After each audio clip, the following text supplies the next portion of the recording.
श्री स्वामी समर्थ. स्वामी भक्तांचे अनुभव या चॅनलवर तुम्हा सर्वांचे मी स्वागत करते. स्वामी तुमच्या सर्व चांगल्या इच्छा पूर्ण करोत आणि तुम्हाला सुखात आनंदात ऐश्वर्यात ठेवोत ही स्वामींचरणी प्रार्थना. आज मी तुम्हाला रत्नागिरीच्या सुनीता ताईंना आलेला स्वामी सेवेचा अनुभव त्यांच्या शब्दात सांगणार आहे. ताई म्हणतात, नमस्कार, श्री स्वामी समर्थ. माझे नाव सुनीता. 24 नोव्हेंबर 2000चा तो दिवस. आठवण झाली की मनाला चटका लागतो. उभ्या आयुष्यात बरे वाईट अनेक प्रसंग आले, परंतु या प्रसंगांचे किंवा घटनेचे गूढ काही वेगळेच. आम्ही उभयता गोव्याहून मुंबईला जाण्यासाठी कोकण रेल्वेत प्रवास करीत होतो. गोव्याला आमच्या मोठ्या मुलाकडे आम्ही राहतो. मुंबईला आमची जागा आहे, परंतु ती बंद असते. तसेच रत्नागिरीला उतरून तेथे थोड्या मुक्काम करून नंतर मुंबईला जातो, तर कधी डायरेक्ट मुंबईला जातो.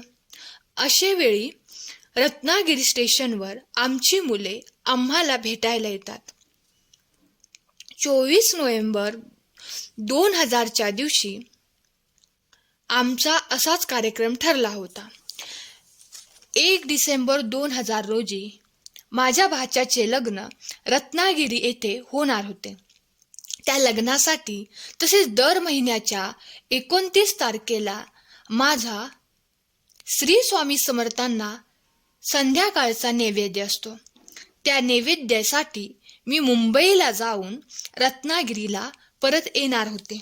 तथापि गोव्याहून निघताना मी लग्न समारंभासाठी आवश्यक असणाऱ्या माझ्या वस्तू म्हणजे माझे सर्व दागिने व साड्या यांची स्वतंत्र सुटकेस भरून घेतली होती व ती सुटकेस रत्नागिरीला मुलांकडे पाठवून द्यायची असे ठरविले होते.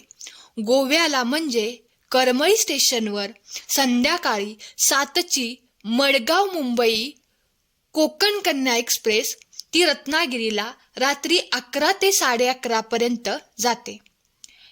S1 हा रत्नागिरीसाठी स्वतंत्र कंपार्टमेंट असतो, त्यामुळे गोव्यापासून तो बराचसा रिकामा असतो व रत्नागिरीला मुंबईचे प्रवासी त्यात चढतात.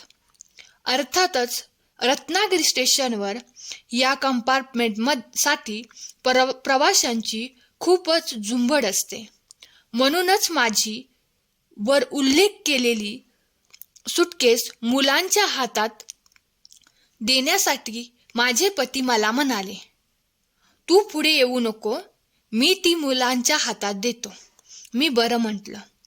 त्याप्रमाणे त्यांनी ती बॅग मुलांच्या हातात दिली, परंतु त्या बॅगेत महत्त्वाचे काय ठेवले आहे व ती तुम्ही काळजीपूर्वक सांभाळा हे खास करून सांगायला ते विसरले. आणि त्याच वेळी मुलांना माझ्याकडे एक अत्यंत महत्त्वाच्या विषयावर चर्चा करावयाची असल्यामुळे ट्रेन रत्नागिरी स्टेशनवर 15 मिनिटे थांबते व तेवढ्या वेळात मुले ट्रेनमध्ये चढली व मी सुद्धा दरवाजाजवळ गेले आणि तेथे आम्ही ट्रेन सुटेपर्यंत बोलत उभे होतो. मुले ज्यावेळी वर चढली त्यावेळी त्यांनी वडिलांनी दिलेली बॅग नकळतपणे प्लॅटफॉर्मवर ठेवली. बॅग प्लॅटफॉर्मवर ठेवलेली आहे याची आम्हाला कुणालाच बोलण्याच्या नादात आठवण राहिली नाही. आम्ही चर्चेत मग्न होतो. गाडी सुटताना मुले खाली उतरली व बॅग न घेताच घरी निघून गेली. आणि ताई म्हणतात, गाडी सुटल्यानंतर मला आठवण झाली की मी बॅगेत काय ठेवले आहे याची मुलांना कल्पना द्यायला विसरले आहे. मुंबईला गेल्यानंतरही फोन करावयाचा राहून गेला आणि 27 नोव्हेंबर रोजी रात्री म्हणजेच 4 दिवसानंतर मी रत्नागिरीला परत आले. 28 तारखेला सकाळी उठल्यावर मी माझी बॅग कुठे आहे अशी चौकशी केली. तेव्हा बॅग घरी आलेली नाही असे कळले. तोपर्यंत माझी बॅग हरवलेली आहे याचा आम्हाला कुणालाच पत्ता नव्हता. सर्वांची धावपळ सुरू झाली. आपण बॅग हातात घेतली की नाही याचेच मुलांना स्मरण होत नव्हते. आता कोणकोणत्या पेपर्समध्ये जाहिरात द्यावी वगैरे चक्र सुरू झाले. दरम्यान आमचा धाकटा मुलगा त्वरित घरातून बाहेर पडला व रेल्वे स्टेशनवर गेला.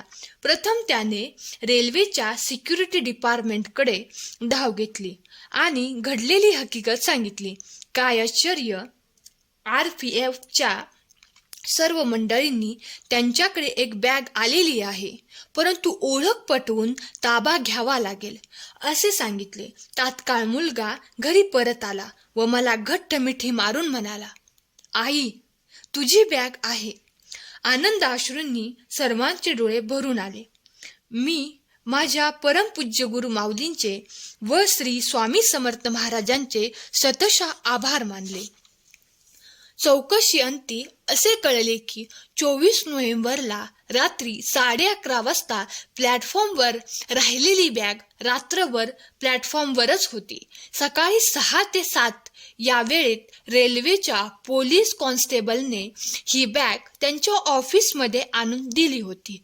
त्याचप्रमाणे रात्रभर ही बॅग प्लॅटफॉर्मवरच कशी राहिली? त्या ठिकाणी 2 ट्रेन्स येऊन गेल्या होत्या. असंख्य प्रवासी चढले उतरले होते, तरी कुणीही या बॅगेला हात लावू नये. ही स्वामी समर्थांची केवढी मोठी कृपा! खरंच माझा दृढ विश्वास आहे की दिंडोरी प्रणीत श्री स्वामी समर्थांच्या केंद्रावर आदेश दिल्याप्रमाणे श्री स्वामींची नित्यसेवा आपण केल्यास आपण आपले सर्वोत्तोपरी रक्षण व सर्वांगीण उत्कर्ष झाल्याखेरीज राहत नाही. श्री स्वामी समर्थ. असा होता माझा आजचा अनुभव. मी खरंच स्वामींची खूप आभारी आहे. स्वामी मला सतत प्रत्येक वेळी प्रत्येक प्रसंगात माझ्या पाठीशी माझ्या वडिलांप्रमाणे उभे असतात. स्वामी धन्यवाद. तुम्ही मला वेळोवेळी मदत करतात. मी तुमची खूप आभारी आहे. अशीच कृपा माझ्यावर आणि माझ्या मुलांवर देखील राहावी अशी तुमच्या चरणी नम्र प्रार्थना करते. धन्यवाद. तर तुम्हाला आजचा सुनीताताईंना आलेला अनुभव कसा वाटला हे आम्हाला कमेंट करून नक्की सांगा. तसेच अनुभव आवडला असल्यास व्हिडिओला लाईक, शेअर, कमेंट करा. धन्यवाद. श्री स्वामी समर्थ. जय जय स्वामी समर्थ.